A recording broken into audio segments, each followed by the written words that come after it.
こちらでは、旅行代理店勤務の会社員、ミカの恋愛を描いた短編小説を朗読します。お楽しみいただけたら幸いです。それでは、朗読を始めます。タイトル、旅の終わり、恋の始まり。佐々木美香は、愛知県小牧市の旅行代理店で働く、入社2年目の社員だ。ある子も、店の電話が鳴った。受話器越しに届いたのは、低くて落ち着いた、どこか安心感を与える男性の声。慰安旅行の相談で伺いたくて。山本工業の総務部、村瀬と申します。社員数50人ほどの中小企業。その総務担当者との打ち合わせを、上司がミカに任せた。人数の多い団体旅行の提案は、きっといい経験になるよ、と笑って。緊張しながら迎えた当日、現れた村瀬は、電話の印象そのままだった。黒縁メガネをかけ、落ち着いた色のシャツにネイビーのジャケット。第一声から丁寧で、目を見て話すその姿勢に、ミカは思わず背筋を伸ばした。社員の年齢層は広くて、できるだけみんなが楽しめるプランにしたいんです。温泉宿が理想なんですが、予算もあって、控えめだけど、自分の意見をきちんと伝える人。真面目ではあるが、時折冗談も交えて笑わせてくれる余裕もある。今日はありがとうございました。いろいろ助かりました。打ち合わせの帰りには、彼は深く頭を下げた。その丁寧な仕草に、ミカの胸にふっと温かいものが残った。数日後、ここ、どう思います？ 2 回目の打ち合わせ。ミカは少し緊張しながら、準備してきたパンフレットを差し出す。山間の温泉地で、観光地も近い。宿の料理も評判で、団体受け入れにも慣れている場所だ。村瀬はじっくりと目を通した後、ふっと微笑んだ。いいですね。ここ、候補に入れましょう。その一言に、ミカの心がキクンと反応した。彼の笑顔は、どうしようもなく優しく感じられたから。それから、何度も打ち合わせを重ねた。メールや電話も増えた。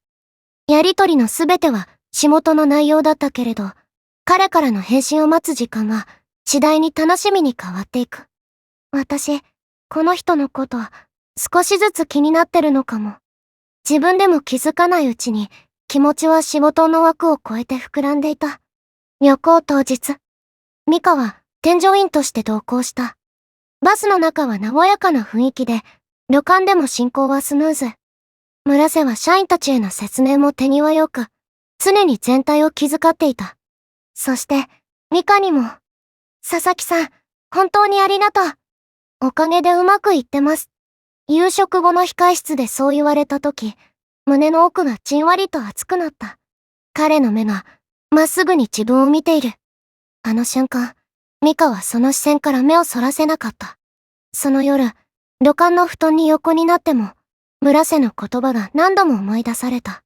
こんな風に気にかけてくれるなんて、やっぱり優しい人だな。ただそれだけで、満たされるような気持ちになった。旅行は無事に終わり、社員たちはみんな笑顔で帰路に着いた。別れには、何か言いたくてたまらなかった。でも、喉の奥で言葉が渋滞していた。でも、今、言わなきゃ。意を決して、ミカは村瀬の腕をそっと止めた。村瀬さん、野球、興味ありますか？彼は少し目を丸くしてから、首をかしげた。見るのは好きですけど、球場は行ったことなくて。よかったら、一緒に行きませんか？来週の金曜、ナイターで。私、野球大好きなんです。空いてる席があって、無理なら全然大丈夫ですから。言いながら、顔が熱くなるのは自分でも分かった。手のひらがじんわり汗ばむ。しばらくの沈黙。ミカの心臓が喉のあたりまでせり上がってくる。行きます。佐々木さんに誘ってもらえて嬉しいです。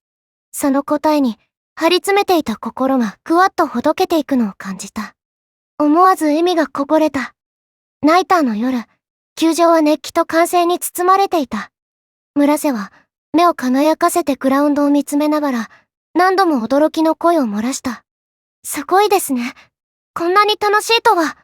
その反応が嬉しくて、ミカもつい笑顔が止まらなくなる。試合が終わり、夜風が心地よいスタジアムの外の道を並んで歩く帰り道。ふと彼が言った。こんなに楽しい時間になるなんて、正直思ってなかったです。ミカはその言葉に胸がじんとしながら、小さく微笑んだ。私もです。あなたと一緒だから、いつもよりも特別に感じました。その一言に、村瀬の目が柔らかく細まり、隣を歩く歩幅が少しだけ近づいた気がした。この日から、村瀬さんは、ミカの中でお客様ではなく、もっと特別な誰かに変わっていった。あの球場で感じた熱気も、隣にいた彼の横脳も、ミカの胸に静かに刻まれていた。この夜に始まった物語は、ミカにとって、もう二度と忘れられない恋の記憶となった。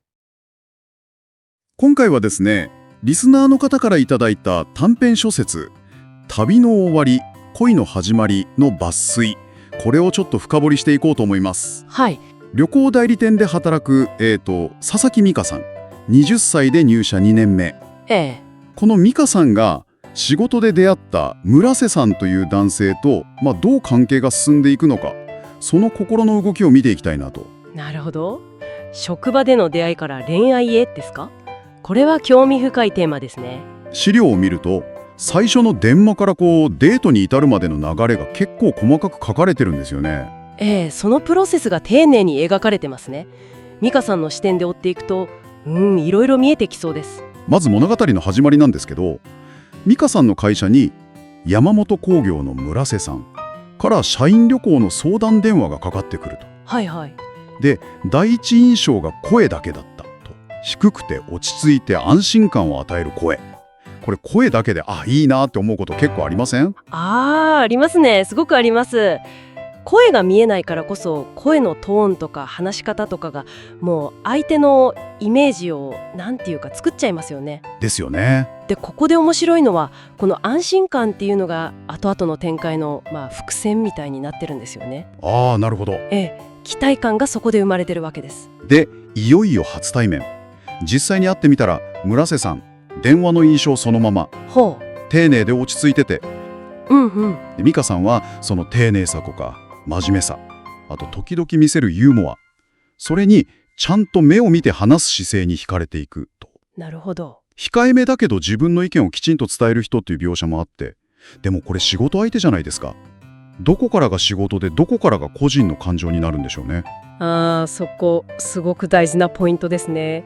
仕事の打ち合わせっていうある種フォーマルな場ですよね。はい。そういう場だからこそ、逆に相手の誠実さとか仕事への向き合い方みたいな人としての信頼できる部分が際立って見えてくることがあるんですよ。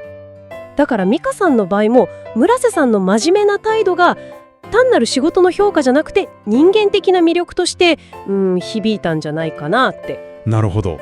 フォーマルな場だからこそ本質が見えやすいみたいな、そういう側面もあると思いますね。それで何度か打ち合わせを重ねるうちに美香さんは村瀬さんからの連絡を待つのがちょっと楽しみになっちゃうわけですね。私この人のこと少しずつ気になってるのかもって自分で気づく。これってよく言う単純接触効果みたいなやつですか？何回も会ったら好きになっちゃうみたいな。繰り返し接触することで好意が増すっていう、それも一つ関係はしてるでしょうね。確かに。はい。でもそれだけじゃないと思うんですよ。この物語で大事なのは接触の質じゃないかなって。質ですか？毎回村瀬さんが丁寧で誠実な対応を続けたこと、それが美香さんの気持ちを仕事相手から特別な人へと確実に変えていった。ただ会う回数が多いだけじゃなくて、その中身が重要だったと考えられますね。なるほどな。ただ会ってるだけじゃダメなんですね。そういうことですね。で、いよいよ社員旅行当日、美香さんは添乗員として一緒に行くわけですけど、そこで村瀬さんがみんなへの気配りもすごいんだけど、美香さんにも佐々木さん本当にありがとう、おかげでうまくいってますって感謝を伝えると。この言葉とその時のまっすぐな視線に美香さんかなり心を動かされたってありますね。旅行っていうちょっと非日常な感じも影響してますかね。それは大きいでしょうね。旅行ってやっぱり普段の仕事の場とは違いますから、はい。ちょっと開放感があるというか、それに加えて仕事がうまくいってるっていうポジティブな状況でのその感謝の言葉ですよね。これは美香さんにとっては仕事の達成感プラス村瀬さん個人からの承認みたいな、そういう感じでより深く響いたんじゃないでしょうか。ああ、なるほど。個人的に認められた感じ。そうそう、そんな感じだと思います。そしてついに美香さんが動くんですね。ここですね。旅行が終わって別れ際、勇気を出して野球観戦に誘うんですよ。村瀬さん、野球興味ありますかって。おう。よかったら一緒に行きませんかって。顔を赤くしながら。いやー、これは大きい一歩ですよね。大きいですね。まさに転換点です。それまで心の中で温めてきた気持ちを初めて具体的な行動に移したわけですから。はい。仕事の関係性を自分の意思でプライベートな方へ一歩踏み出した。この勇気がなかったら、もしかしたら2人の関係はここで止まってたかもしれない。確かにすごい勇気だな。で、デート当日、野球場ですごく楽しそうにしてる村瀬さんを見て、美香さんも嬉しくなると。いいですね。で、帰り道、いやー、こんなに楽しい時間になるとは思わなかったっていう村瀬さんに美香さんが素直に返すんですよね。あなたと一緒だからもっと特別に感じましたって。このセリフ結構グッときません？いや、グッときますね。これは聞きますよ。まず一緒に楽しい時間を過ごしたっていう共有体験があって、その上でのこの美香さんのすごく正直な言葉。はい。位置づけがお客様からはっきりと恋愛の対象に変わった瞬間と言えるんじゃないでしょうか。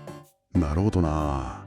仕事での真面目な態度がまず相手の心を開かせて、そしてほんのちょっとの勇気が関係を次に進める力になる。そうですね。日常の中にもこういうきっかけって案外気づかないだけで転がってるのかもしれないですね。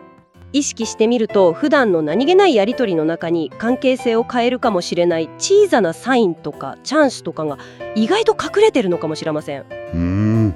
今回の美香さんみたいに自分の気持ちにまず気づいて、そしてそれを表現するっていうその一歩を踏み出すこと、これについて皆さんはどう考えますか？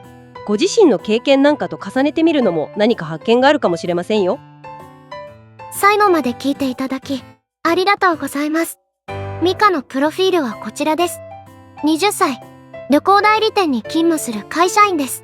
彼女のショートアニメ動画とイラストギャラリーを YouTube で配信しています。また、イラストデータをグッズサイトすずりで配信しています。ぜひ概要欄のリンクからお越しください。こちらでも楽しんでいただけたら嬉しいです。最後に、この動画にもいいねやフォローをして応援してもらえたらすごく嬉しいです。よろしくお願いします。